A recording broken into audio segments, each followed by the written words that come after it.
Okay, so I'm here with the P20 Pro. Huawei has just announced the P20 Pro and the P20. So this is the P20 Pro series.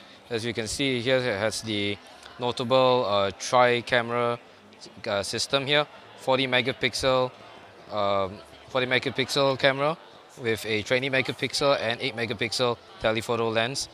Of course, both the P20 and P20 Pro have a notch on top, but according to Huawei, of course, you can remove the notch so you can look like a normal phone if you hate the notch so much.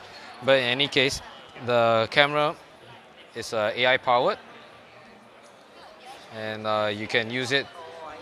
It has upgraded capabilities to be able to snap in low light of ISO levels in excess of 100 over 1000 ISO.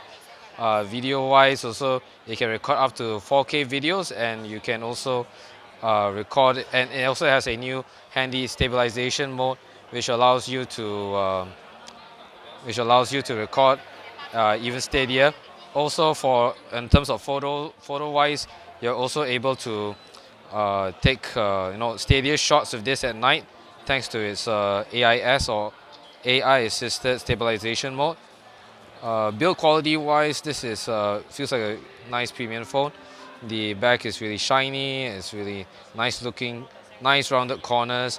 It doesn't have a 3.5 millimeter headphone jack here, so you're going to have to use wireless headphones with this.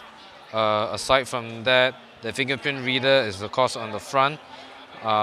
Nothing too surprising because Huawei wants to keep the back nice and smooth here for the camera, so it looks really nice here.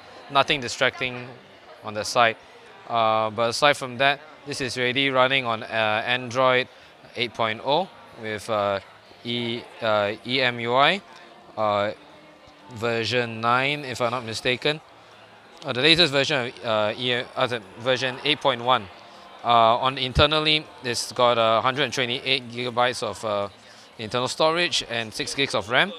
And this is for the P20 variant. The P20 has 4 gigabytes of RAM and also 128 gigabytes of internal storage.